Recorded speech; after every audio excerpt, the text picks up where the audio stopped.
together, all right? If you were to go home and just work and focus on learning 2 moves, I would suggest them be these 2. Like, I think they're that good as a starting point for learning solid takedowns, all right?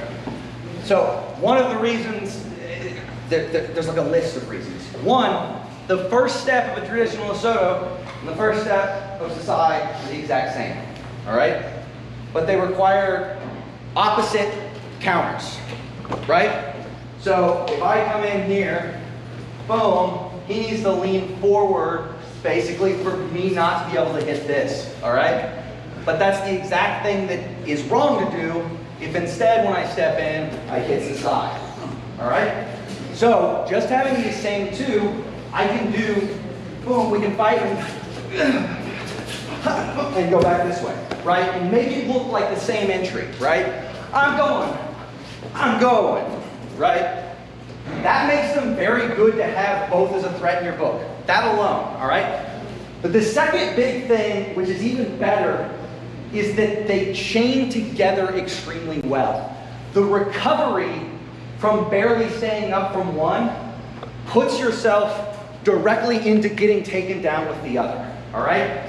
So, if I hit sasae into Azotagari is the one that I use the most. It's the easiest. There's just a little timing involved. You get the timing right, it's so easy to hit this, all right? What's going to happen is when I sasae someone and I stumble them but don't take them down, right? So I go here, boom, he stumbles like this. What does Craig do? Yeah. From here, he stands up, right? Bah, directly into a Soto, all right? So if I can learn, boom, sasae, they stumble, if I can learn to wait for them to stand up, they begin to stand, and I go, thank you, down, all right? We can do the same thing going this other way. It's a little more complicated, but it still works, all right?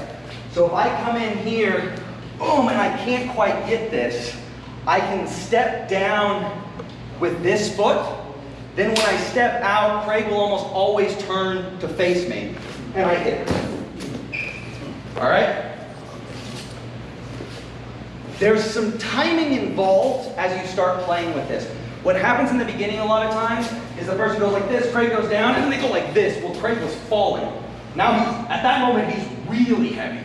A Sotogari will not work. But if I give him just a little time to be like, come on, Craig, you gotta stand back up. And then I go, it's very hard to deal with, okay? So I suggest y'all play with that later in sparring. Play with it at your own practices. Learn it. Super powerful together. Love it, all right? So the last one I'm gonna go over, that's kind of my holy trinity for Buhar takedowns, is Tayatoshi, all right? So I don't really teach hip throws for armored combat, all right? It's different than saying I never do hip throws in armored combat, but I do them very rarely, right? And I think more often than not, having all of that armor on, people are really freaking heavy. I don't have the same range of motion. It's more difficult for me to get tight to someone. There's 1,000 different little reasons that makes hip throws a little bit harder in armor than they are in normal everyday judo. So, I don't teach a lot of hip throws, all right? But you need a turning throw in your arsenal, right? And I think the best one is Tayatoshi. If you're looking this up online later, for some reason, Tayatoshi or Seitoshi, both of them are good. They're the same throw. It's just based on where I'm grabbing the person. So I'm gonna call them all Tayatoshi. Tomorrow when we get gear, I will definitely teach you Seitoshi and call it Tayatoshi. So just know that, if it matters to you. So, Tayatoshi, turning throw, and I'm going to basically throw this person over my foot, all right? Buhar, anytime you can get someone's head going forward, trip their feet, they fall down a lot, it's real good, all right? So, for my turning throw, I can do this from underhook or overhook, it doesn't really matter. I find that underhook gives me more strength, it is easier for me to complete the lift, but there's some downsides to how much control I am giving to my opponent over me when I go for an underhook. right? If I'm in head control, I can generally pretty easily leave head control. If I'm in an underhook, I might not have the choice to leave an underhook when I want to, all right? I always like to say that because both grips are great, and there's some other grips we're going to talk tomorrow that are great. Everything kind of has upsides, downsides. There's not a right grip. There's this is what you need to accomplish. Grab whatever will let you accomplish that. All right? So, Taitoshi. I like to teach it in 3 steps. In competition, it's sometimes 2, but that's because we cheat some shit and try to do things faster. So, 3 steps. I'm going to go 1, cross step. I'm always going to go right-handed if I'm a righty, left foot if you're a lefty. It's fine to do them either way, but you know, your power side is always going to be your right hand. So, right hand has deep grip. Left hand has any sort of grip on the shoulder. I don't care where. Today we're going to grab the wrist. Tomorrow we'll work on some other stuff. All right? I'm going to step across with my right foot. I'm going to back step with my left and kind of outside of him. This is one of the big keys here of where we're going to mess up. I want my hips essentially outside of his. I can have my butt on this leg. If I start getting them across, I'm going to jam myself. Like, I will be the reason he doesn't fall. All right?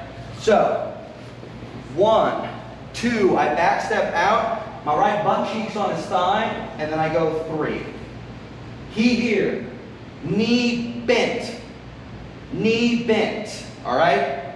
It will happen at some point that we go, bah, and he falls down on my leg. As long as my knee is there is no issue with this. If I start going, and he falls over, we could have issues, all right? So always, boom, knee bent, all right? At this point, I am just driving him forward over my leg, all right? Any questions? Question. Yes. Because you have head control, how much of your waist are you putting in there? None or a lot? How much of it is like this waist motion? Oh, so this is actually, thank you, that's very important.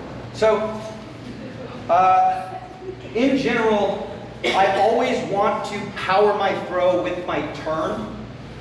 And by that, I mean, one thing that a lot of people have a tendency to do, which is bad, is like, maybe they want to throw from a headlock, right? Well, that's fine. We can throw from a headlock if, boom, I hit my headlock and then I throw, all right? A lot of people will sometimes slip their hand during the turn. The turn of my body is just about the most powerful part of the entire movement. I need to make sure I'm bringing them with me when I turn, all right? So no letting go and re-gripping while I'm turning. When I turn, he comes forward, all right? Underhook sometimes easier. Boom, I set and I go there. With a lot of these, the lower you're willing to get, the easier they are to hit. Mainly because as you go lower, he will always be able to brace himself slightly on me, right? So if I'm here, boom, this leg's up under, he's always going to kind of fight me, all right? The more I can go low and out of his way, the more he cannot grip it. He cannot fight me. So if I get here, that's real